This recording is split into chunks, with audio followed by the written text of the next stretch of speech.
Hello friends, study with Sudipta চ্যানেলের পক্ষ থেকে সবাইকে আমি শুভেচ্ছা জানাচ্ছি। আজকে আমরা কম্পিউটারের জিকে অষ্টম ক্লাস পঞ্চম শ্রেণীর ছাত্রছাত্রীদের জন্য এটা তৈরি করা হয়েছে। পঞ্চম শ্রেণীর ছাত্রছাত্রী এছাড়াও যারা বিভিন্ন প্রতিযোগিতামূলক পরীক্ষায় বসেন তাদের জন্য কিন্তু এটা খুব ফ্রুটফুল হবে এবং ফলপ্রদ হবে, কারণ কি অন্য বিভিন্ন টার্মস এখান থেকে আপনারা জানতে পারবেন।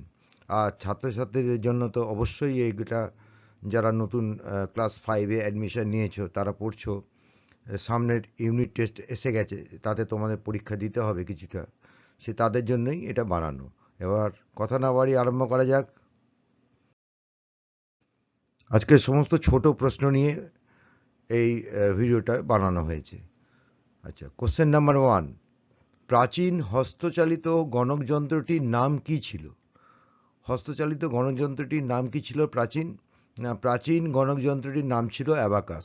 এই অ্যাবাকাস কিন্তু খুব ইম্পর্টেন্ট, বারবারই আসে গণকযন্ত্রের নাম শোনা মাত্রই আমাদের কিন্তু আসে যে এর যবে থেকে শুরু হয়েছিল গণনার কাজ, হস্তচালিত গণনার কাজ শুরু হয়েছিল আজ থেকে প্রায় 5,000 বছর আগে চীনে। চীনেই এই অ্যাবাকাস যন্ত্রটি আবিষ্কৃত হয়েছিল। দ্বিতীয় প্রশ্ন, নেপিয়ার নেপিয়ারস লগারিদমের সাহায্যে কি কি কাজ করা যায়? তাই নেপেরিয়ানস লগারিদমের সাহায্যে কি কি কাজ করা যায়? না, এই যন্ত্রের সাহায্যে বড় বড় সংখ্যার গুণ, ভাগ, বর্গমূল, ক্ষেত্রফল ইত্যাদি নির্ণয় করা যেত। এটাও বহু পুরনো একটি পদ্ধতি, গণনার পদ্ধতির একটি টেবিল বলতে পারা যায়। নেপিয়ার্স লগারিদম একটা টেবিলেরই মতন। সেই টেবিলের সাহায্যে আমরা গুণ, ভাগ, বর্গমূল এবং ক্ষেত্রফল ইত্যাদি কাজ করতে পারতাম।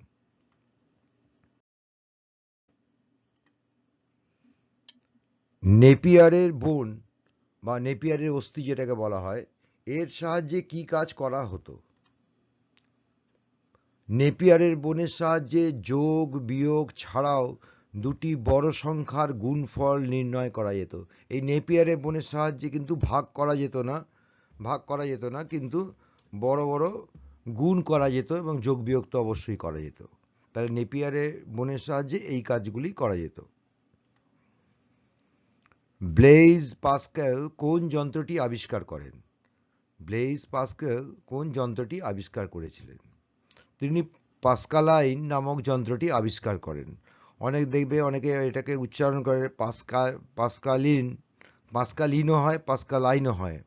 ফলে তোমাদের যে কোনো বানানটা লিখলেই সেটাই সঠিক হবে। তাহলে ব্লেজ পাস্কেল ছিলেন একজন বৈজ্ঞানিক, গণিতবিদ ছিলেন। তিনি এই পাস্কালাইন নামক যন্ত্রটি আবিষ্কার করেছিলেন। নেপিয়ারের বোনের সাহায্যে কি কাজ করা হতো? না, একটু আগেই নেপিয়ারের বোনের সাহায্যে যোগ বিয়োগ ছাড়াও দুটি বড় সংখ্যার গুণ করা হতো। গডফ্রে লেবনিজ গডফ্রে লেবনিজ কোন যন্ত্র কোন যন্ত্রটি আবিষ্কার করেছিলেন? গডফ্রে লেবনিজ কোন যন্ত্রটি আবিষ্কার করেছিলেন? যন্ত্রটি দুবার এসে গেছে, যাই হোক। গডফ্রে লেবনিজ কোন যন্ত্রটি আবিষ্কার করেছিলেন? তিনি আবিষ্কার করেছিলেন লেবনিজের স্টেপস রেকনার। লেবনিজের স্টেপ রেকনার এই যন্ত্রটি তিনি আবিষ্কার করেছিলেন। এটা তোমরা লিখে নেবে।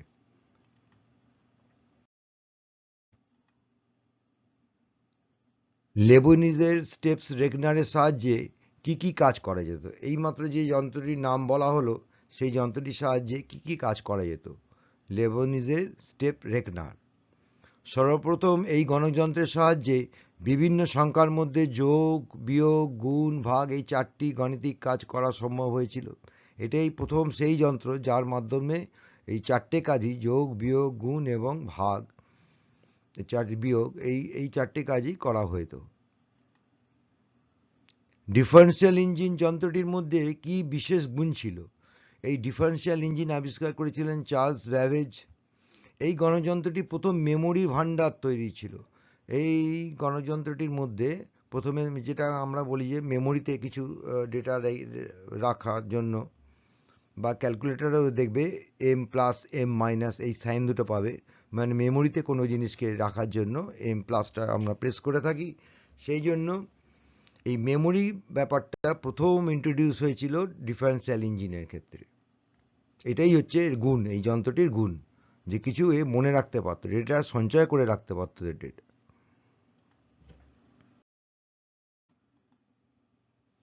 লেবনিজের স্টেপ রেগনারের সাহায্যে কি কি কাজ করা যেত? সর্বপ্রথম এই গণকযন্ত্রের সাহায্যে বিভিন্ন সংখ্যার মধ্যে যোগ, বিয়োগ, গুণ, ভাগ এই 4টি গাণিতিক কাজ করা সম্ভব ছিল। অ্যানালিটিক্যাল ইঞ্জিনকে আবিষ্কার করেন? অ্যানালিটিক্যাল ইঞ্জিন আবিষ্কার করেন চার্লস ব্যাবেজ। তিনি ডিফারেন্সিয়াল ইঞ্জিন এবং অ্যানালিটিক্যাল ইঞ্জিন এই দুটি আবিষ্কার করেছিলেন। অ্যানালিটিক্যাল ইঞ্জিনের সাহায্যে কি কাজ করা যেত? অ্যানালিটিক্যাল ইঞ্জিনের সাহায্যে কি কি কাজ করা যেত?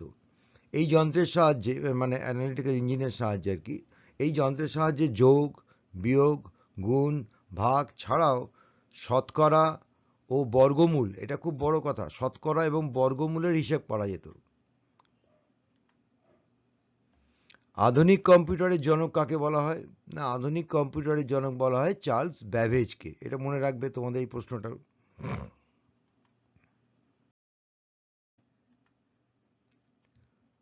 1890 সালে আমেরিকার জনগণনায় কোন যন্ত্রটি আবিষ্কৃত হয়েছিল?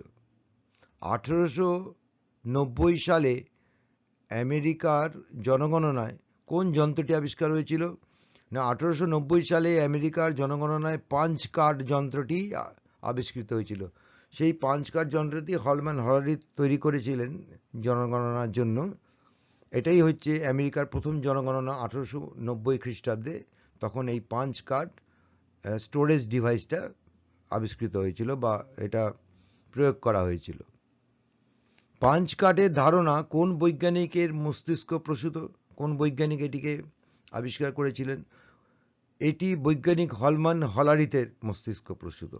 মানে হলম্যান হলারিথ এই পাঞ্চ কার্ড জিনিসটি প্রথম ব্যবহার করেছিলেন।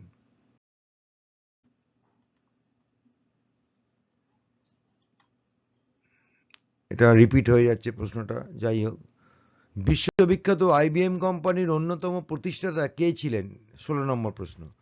বিশ্ববিখ্যাত আইবিএম কোম্পানির অন্যতম প্রতিষ্ঠাতা কে ছিলেন? এটাই ছিলেন হলম্যান হলারিথ। এই কোম্পানির অন্যতম প্রতিষ্ঠাতা হলেন বৈজ্ঞানিক হলম্যান হলারিথ, যিনি পাঞ্চ কার্ড আবিষ্কার করেছিলেন। সর্বপ্রথম ইলেকট্রনিক্স ডিজিটাল কম্পিউটারের নাম কি ছিল?